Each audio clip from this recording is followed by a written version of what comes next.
பேழைக்குள்ளே வரணும். கர்த்தருடைய சபையாகிய பேழைக்குள்ளே நீங்கள் இருக்கிற வரையிலும் உங்களையும் உங்கள் குடும்பத்தையும் ஒரு சேதம் வராதபடி கர்த்தர் காத்துக்கொள்வார். நான் சவால் விட்டு சொல்லுறேன், 1000% நான் உறுதியாக சொல்ல முடியும். பேழைக்குள்ளே இருக்கிற வரையிலும் தான் எனக்கு பாதுகாப்பு. கர்த்தருடைய பேழையில் நான் இல்லைன்னா எந்த சூழ்நிலை வெள்ளம் என்னை வாரிக்கொண்டு போகும் எனக்கு தெரியும். ஒருவேளை வெள்ளம் வரும்போது மழை பெய்யும் பொழுது அந்த வெள்ளம் வந்து எனக்கு வந்து பெரிய பாதிப்பை ஏற்படுத்தாமல் இருக்கலாம். கவனிங்க, அது சாதாரண ஒரு தூறலாக இருக்கும் வரையிலும், சாதாரண ஒரு மழை துளியாக இருக்கிற வரையிலும் என் வாழ்க்கையில் அது பெரிய ஒரு பாதிப்பை எனக்கு ஏற்படுத்தாமல் இருக்கலாம்.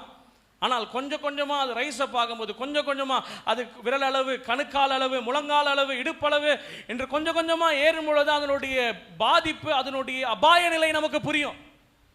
கவனிக்கிறீங்களா? புரியுதா நான் பேசுறது? அது வெறும் மழையாக இருக்கும் பொழுது எனக்கு பெரிய அபாயமாக தெரியாதுங்க. ஆனால் கொஞ்சம் கொஞ்சமாக ஏறும் பொழுது தான் எனக்கு அதனுடைய சீரியஸ்னஸ் தெரியும், அபாயம் தெரியும்.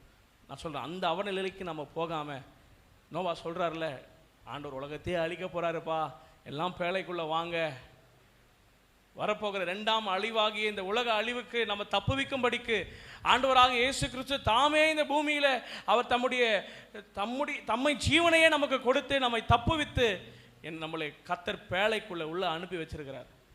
இந்த பேழையினுடைய நிழலை தாண்டி வெளியே போனாலே எனக்கு ஆபத்து இருக்கு. சொல்ல முடியாது எப்போ தண்ணி என் தலை மேலே போகணும்னு எனக்கு சொல்ல முடியாது. என் குடும்பத்தை சுத்தமாய் நான் காத்து கொண்டு பேழைக்குள்ளே நான் எப்பொழுதும் பத்திரமாக இருக்க வேண்டும். ஆமென்.